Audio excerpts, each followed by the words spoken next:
and sit in Pusat Tasek, the waters of the sea rise, and half the little islands are drowned, and the man's house is flooded, and Raja Abdullah, the king of the crocodiles, his mouth is filled with the salt water. Then Pau Ama, deep down below, laughed and said, "I did not know I was so important. Henceforward I will go out 7 times a day, and the waters shall never be still." And the eldest magician said, "I cannot make you play the play you were meant to play, Pau Ama, because you escaped me at the very beginning. But if you are not afraid, come up and we will talk about it." "I am not afraid," said Pau Ama, and he rose to the top of the sea in the moonlight. There was nobody in the world so big as Pau Ama, for he was the king crab of all crabs. Not a common crab, but a king crab. One side of his shell touched the beach at Sarawak, the other the beach at Pahang, and he was taller than the smoke of 3 volcanoes.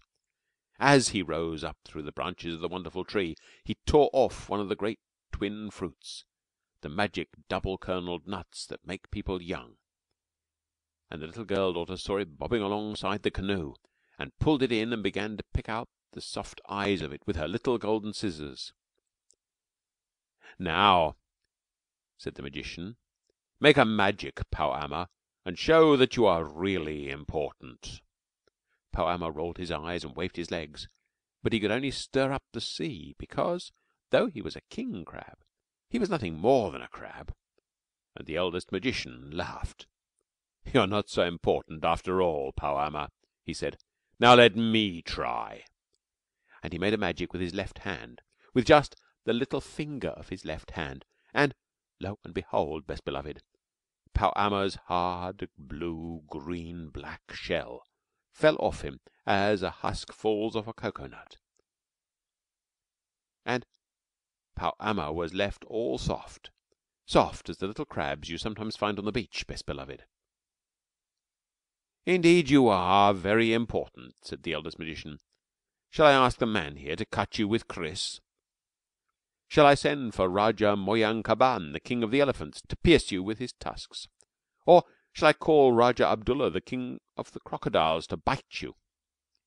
And Pau Ama said, "I am ashamed.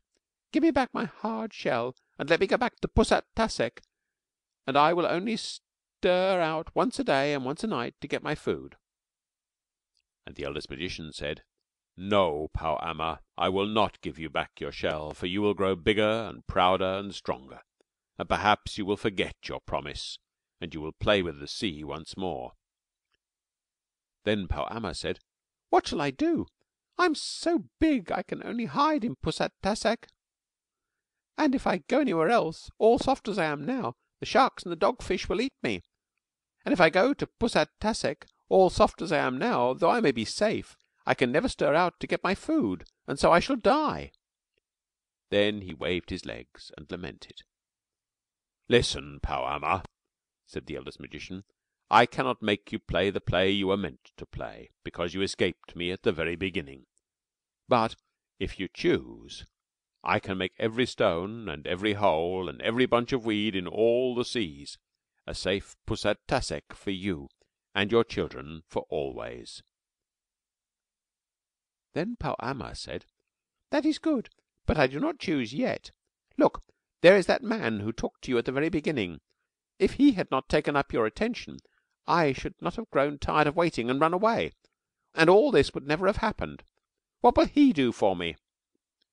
And the man said, "If you choose, I will make a magic, so that both the deep water and the dry ground will be a home for you and your children, so that you shall be able to hide both on the land and in the sea." And Pau Ama said, "I do not choose yet. Look, there is that girl who saw me running away at the very beginning. If she had spoken then, the eldest magician would have called me back, and all this would never have happened. What will she do for me?" And the little girl daughter said,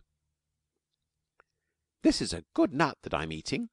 If you choose, I will make a magic, and I will give you this pair of scissors, very sharp and strong, so that you and your children can eat cocoa nuts like this all day long when you come up from the sea to the land, Or you can dig a Pusat-tasek for yourself with the scissors that belong to you, when there is no stone or hole near by.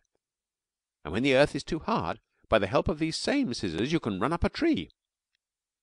And Pau Ama said, "I do not choose yet, for, all soft as I am, these gifts would not help me. Give me back my shell, O eldest magician, and then I will play your play." And the eldest magician said, "I will give it back, Pau Ama, for 11 months of the year. But on the 12th month of every year it shall grow soft again, to remind you and all your children that I can make magics, and to keep you humble, Pau Ama. For I see that if you can run both under the water and on land, you will grow too bold. And if you can climb trees and crack nuts and dig holes with your scissors, you will grow greedy, Pau Ama." Then Pau Ama thought a little and said, "I have made my choice. I will take all the gifts." Then the eldest magician made a magic with his right hand, with all 5 fingers of his right hand. And lo and behold, best beloved, Pau Ama grew smaller and smaller and smaller, till at last there was only a little green crab swimming in the water alongside the canoe, crying out in a very small voice, "Give me the scissors." And the girl daughter picked him up on the palm of her little brown hand, and sat him in the bottom of the canoe, and gave him her scissors. And he waved them in his little arms, and opened them and shut them, and snapped them, and said, "I can eat nuts, I can crack shells, I can dig holes, I can climb trees, I can breathe in the dry air, and I can find a safe Pusat-tasek under every stone. I did not know I was so important. Coon?" Is this right? "Paya Coon," said the eldest magician, and he laughed and gave him his blessing. And little Pau Ama scuttled over the side of the canoe into the water, and he was so tiny that he could have hidden under the shadow of a dry leaf on land, or of a dead shell at the bottom of the sea. "Was that well done?" said the eldest magician. "Yes," said the man, "but now we must go back to Perak, for that is a weary way to paddle. If we had waited till Pau Ama had gone out of Pusat-tasek and come home, the water would have carried us there by itself." "You are lazy," said the eldest magician. "So your children shall be lazy. They shall be the laziest people in the world. They shall be called the Malaysy, the lazy people." And he held up his finger to the moon and said, "O fisherman, here is the man too lazy to row home. Pull his canoe home with your line, fisherman." "No," said the man. "If I am to be lazy all my days, let the sea work for me twice a day for ever. That will save paddling."